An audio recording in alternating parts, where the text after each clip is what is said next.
Hello, everyone. Thank you for tuning in to Grand Cruise Astrology. My name is Clayton Cruz, and today's video I'm going to talk about the new moon that we have in Libra and the full moon we're going to have in Aries uh, toward the latter part of the month. So, the new moon we have on October 6th, it is in Libra.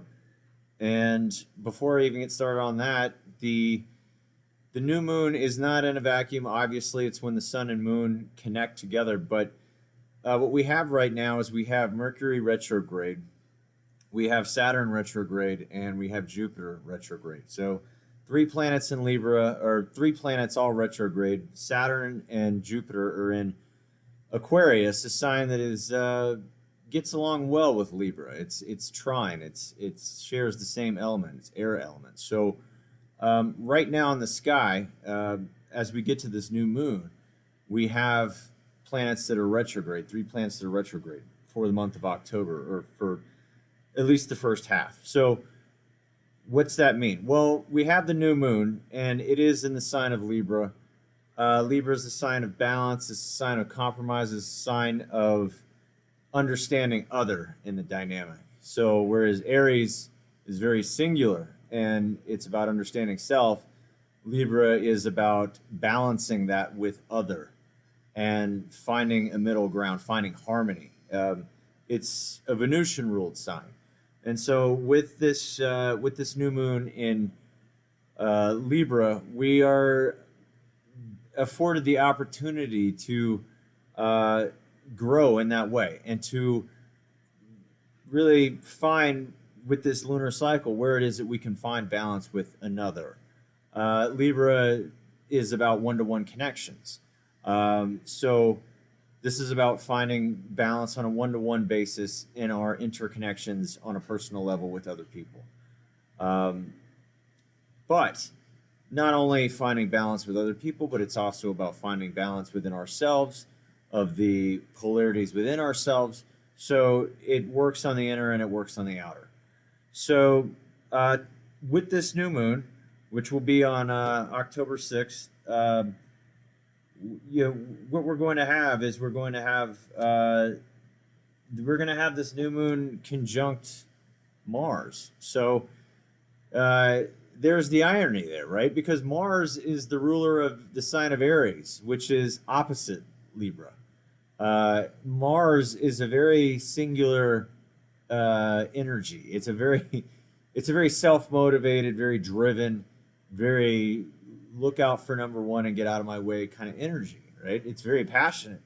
It's very lively, very active. But it doesn't, um, it's in its detriment, as they say in classical astrology.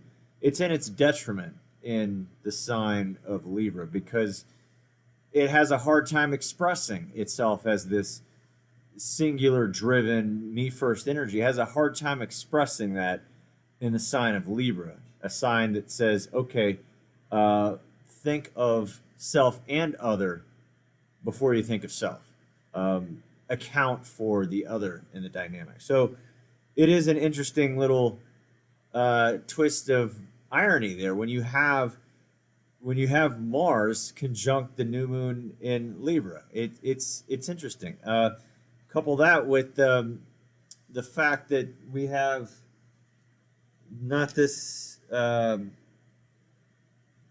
Yeah, so we have that new moon in Libra. We also have the new moon in its trine to Saturn. Saturn, it's kind of a loose trine. It's not exact, but there is a trine there to Saturn in the sign of Aquarius. So Saturn's kind of giving support to this new moon energy. So the new moon is about, in this case with Mars there, the new moon is about very actively action oriented, taking steps to find harmony with other in whatever dynamics in life. And so with Saturn here from the sign of Aquarius, it's it's offering a stabilizing, cool-headed, solid, tangible energy to support that process.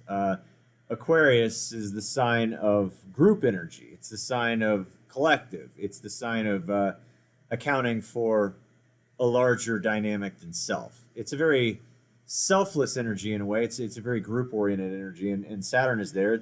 Saturn's been in Aquarius for a while and will continue to be for quite some time, another year and a half or so. So it's offering its support to this new moon. So how I kind of see this playing out is we have the new moon, we have this active energy, this desire, this drive, if you will, from Mars to connect and to create harmony through action, through this active sort of by making actual act with our behaviors, with actually taking steps, active steps, not passive ones, but active ones, to create that harmony, to create that balance, right?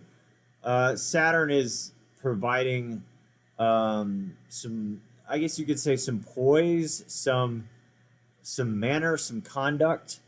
It's in a very easy, natural flow with Mars. So it's tempering Mars. It's not cutting Mars off. It's not contrasting with Mars.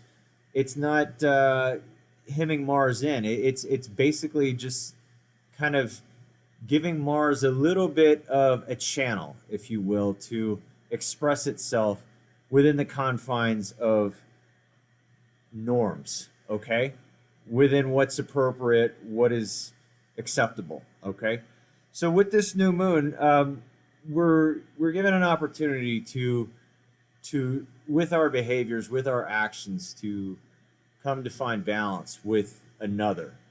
When I say another, this can be in all parts of life. We have many others in our lives in all areas. So in our interactions for this lunar cycle, this is a process that we can choose to use this energy to create harmony and create balance. It's kind of one of those things with the new moon where the opportunity is there, and if we so choose to use it, we can really do great things with it. We can really come to a nice middle ground with people that maybe we weren't really taking the active steps to make happen before. So that's what we have. That's what's in play. That's sort of the more direct and easy energy around this. There is some challenging energy with this because we do have Uranus, what astrologers call a quincunx aspect, in the sign of Taurus, and it is in a quincunx size. It's at one. It's at the angle is 150 degrees. So what that means is it's an energy that's in the blind spot of the new moon, right? It's an energy that's there that doesn't connect, and there is no way to connect with it.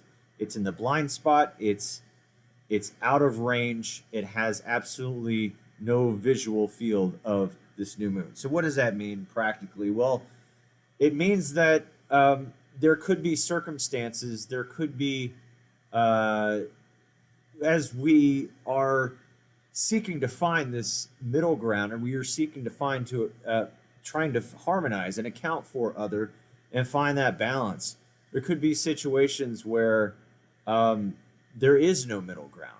It could just be a situation where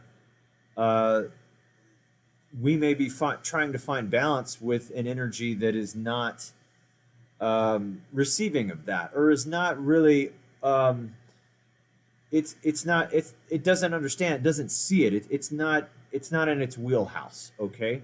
That could be, we could, in any given situation, we could be the one that is the Uranian energy. Uranus is about independence.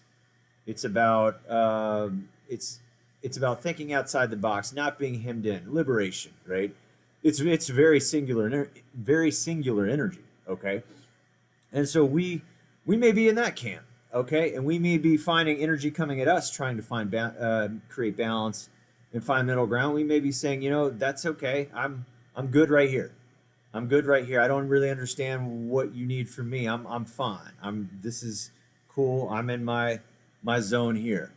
Okay? And or we may be seeking to find that harmony with one another, maybe seeking to connect, right? But finding that other in this certain circumstance or situation is um, they're not necessarily walled off, but they are to themselves. Okay, um, and so that may be in play. And with that kind of dynamic, with the quincunx energy, um, it's not about finding balance. It's not about trying to find a middle ground. Um, it's about honoring both energies, and it can be a kind of a very skillful way to use the energy, but it's about allowing each of these energies their own, no matter which side of that equation we find ourselves in any given moment. It's about allowing that energy to be as it is, not seeking to either create harmony and create balance and create a connection, nor are we seeking to wall off harmony and connection and resist. So it's sort of with the quincunx dynamic, you're trying the goal is to make space for both of the energies without trying to change them or without trying to integrate them. Okay, and you know, it can be frustrating at times. It can be like an itch you can't scratch. It can be like um, you know, just it can be a little bit, it's just a little bit frustrating. You can't quite put your finger on it, right? That's kind of what the quincunx can be, but it really requires adjustment. It's to maneuver through it skillfully is, you know, can be a task, and it takes a little bit of well, you know, you have to be a little bit crafty and clever, and um, you know, use your interpersonal skills to uh, find a way to manage it, if that's a way of describing it. It's, again, quincunx is it's outside the box, especially when you're dealing with Uranus.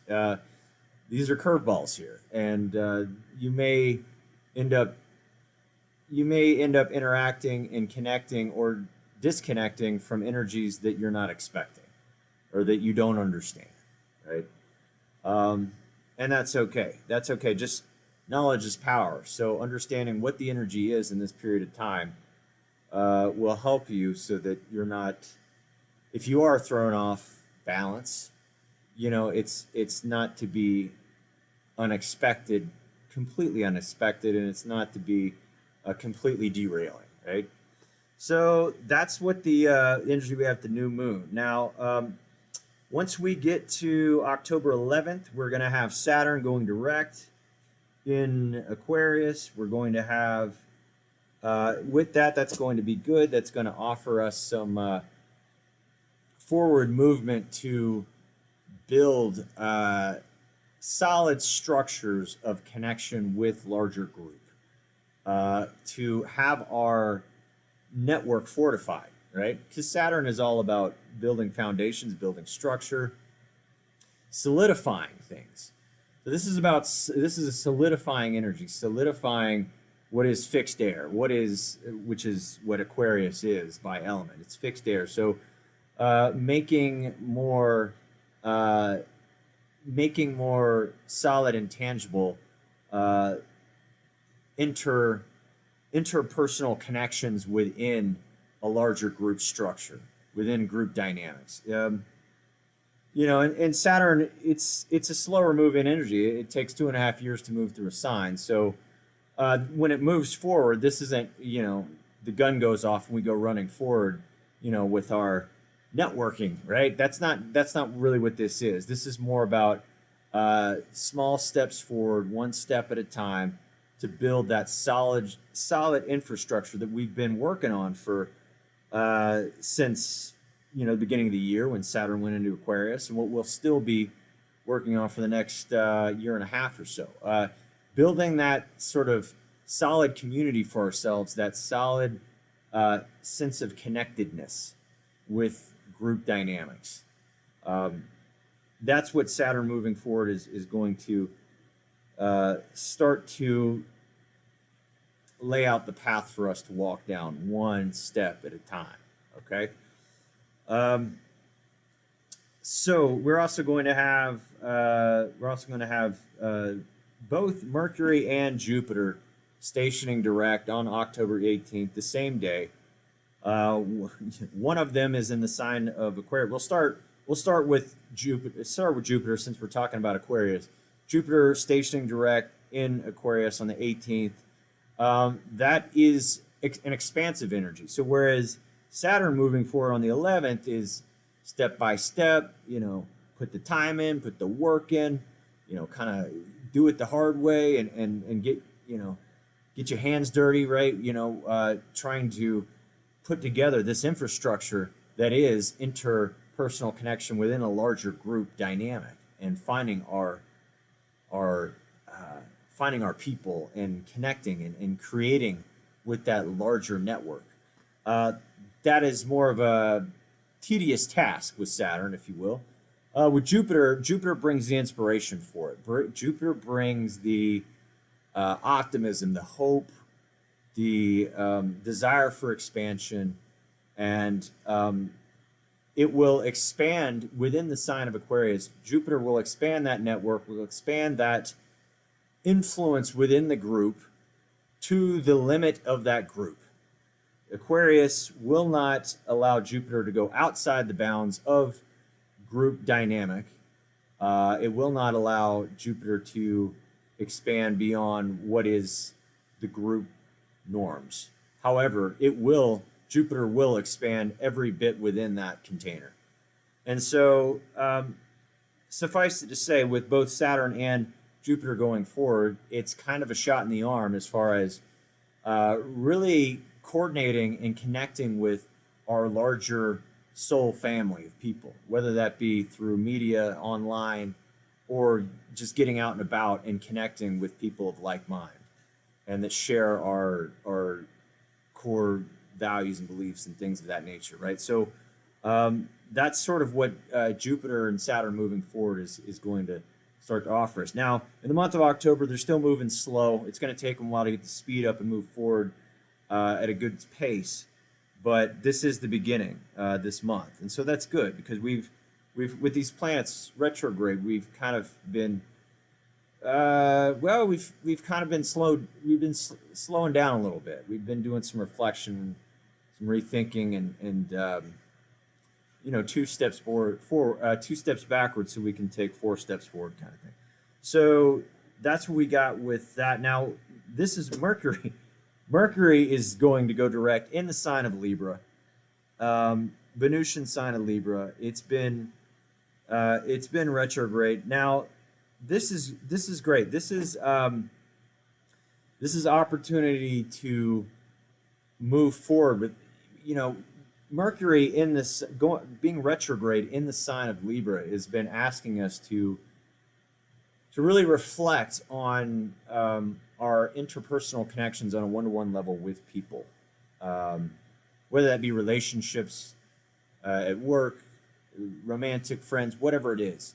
Mercury in Libra going retrograde has been asking us to take inventory of that, really take a look at it, reflect on it, and come to a better understanding of how we can find balance within those dynamics.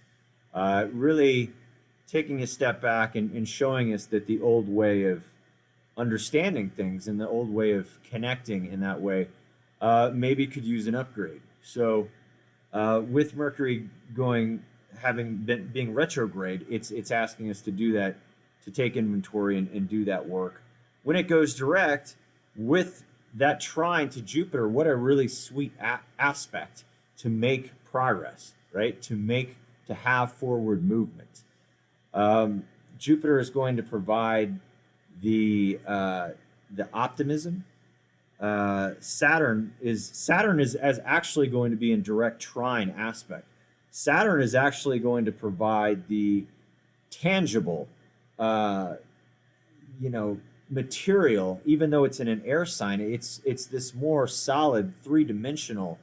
Don't tell me but show me kind of position in relation to Mercury going direct. So with Saturn there, it's saying it's asking us to get real, to get not necessarily serious, but to get real.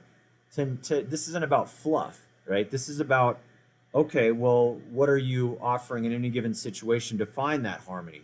Are you accounting for a larger group dynamic? Are you counting for more than just the one-to-one, right? Because with these planets, both Jupiter and Saturn in Aquarius, in trine connection, we are, yes, obviously, with Mercury in Libra, wanting to connect one-to-one and find that balance, but we're also having to account for a larger group dynamic, greater than self.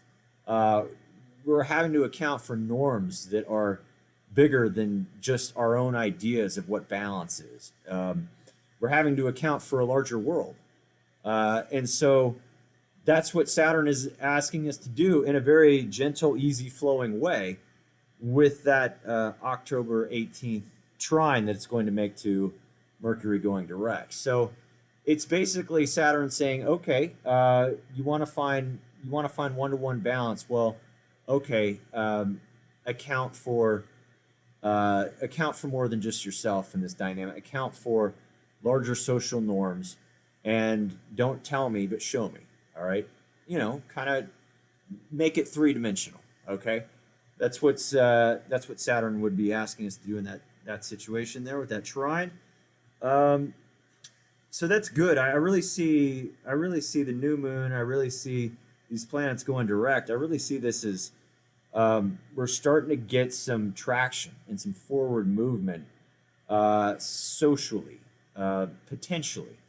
And I say socially, I mean on a one-to-one level, and also accounting for larger groups, soul family, larger networks. Okay, both of these are in play right now. Now it gets a little bit fun when we get to the full moon on October 20th, because we're going to have a full moon at 27 degrees Aries, and it's going to be opposite Mars in Libra, and it's also going to be square to Pluto. So really what we have here is we have the sun with Mars, and we have the moon across from the sun and Mars in the sign of Aries, and then they're both making a T-square to Pluto. Okay, so you talk about fun mix of stuff here, because again, here we have the sun. We have the sun with Mars. Okay, we have the sun with Mars, and so that's sort of this willful Libra energy, this taking action, right? Taking steps forward, taking action. And we have the moon in a sign that's ruled by Mars, which is Aries. So Mars is having to sort of curb itself a little bit to fit into this box of accounting for other. Then you have the moon, which in and of its very nature is very empathetic and is inherently connected to others, right? Because the moon is a very subjective energy. It doesn't understand itself very well outside of its connection to other people. It wants to care and be cared for.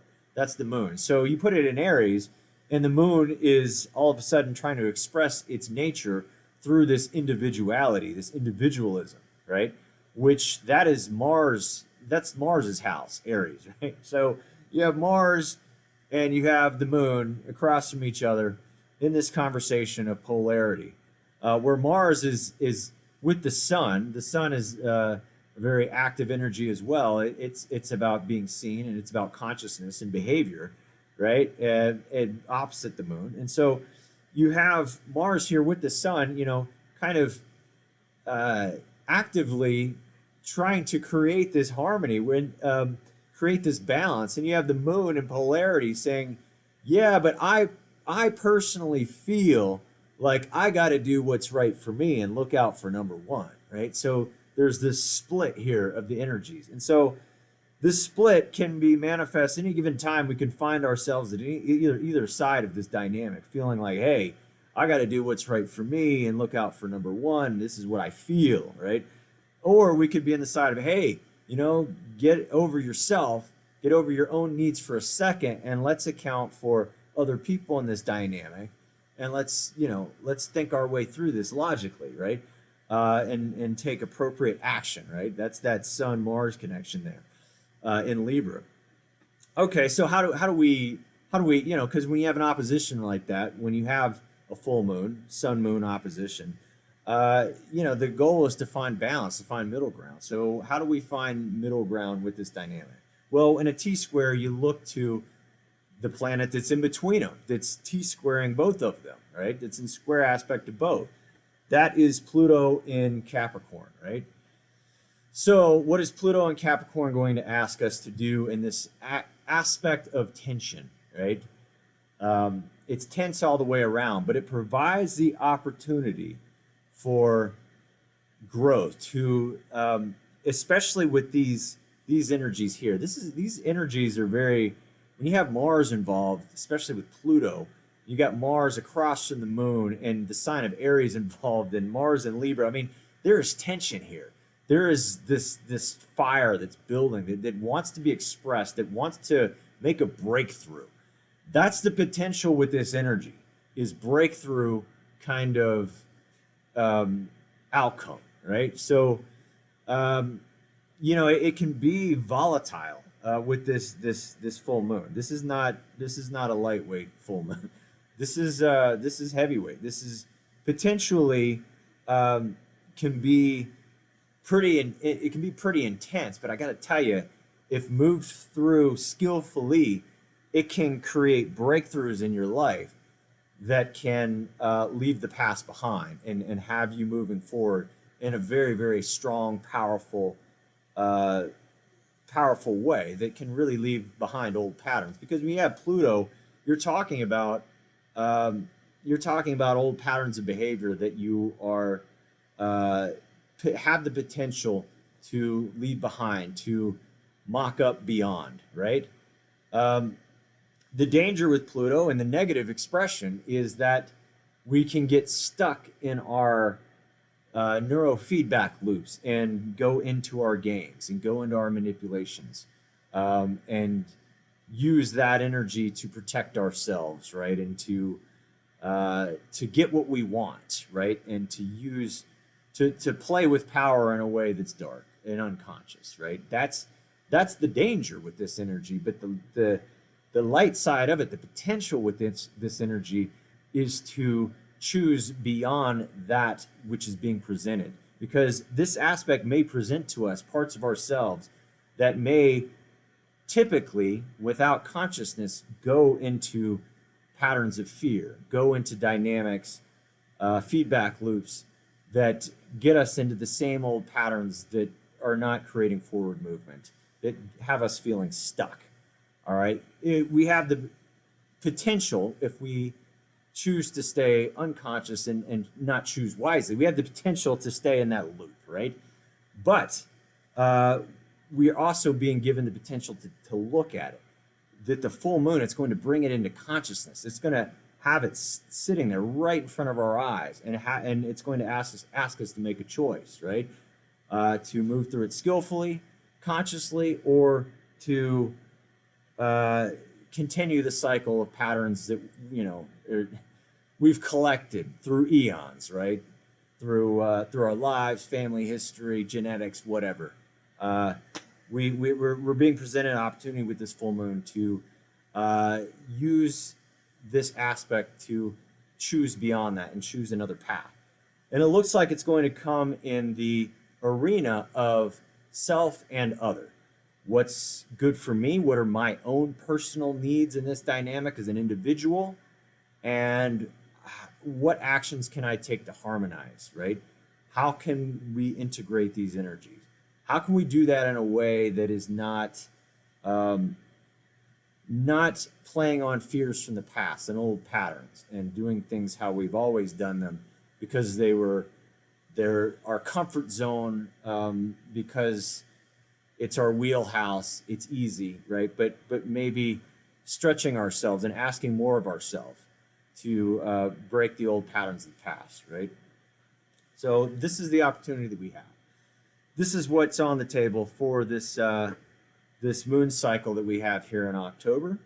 It's a very powerful one, and it does seem to involve self and other, and finding the proper balance and breakthrough, while at the same time taking care of ourselves in the way that we need to, attending to our lunar nature, right? So that's what I got. Hope this was helpful. I'll try to make videos more frequently. I haven't been on in a while. I've been extremely busy with life and with pursuing things that are relevant to this and relevant to astrology, but not really allowing me the time to make these videos. So happy to get back on. Look for more videos, and yeah, I'll talk to you again soon. Bye.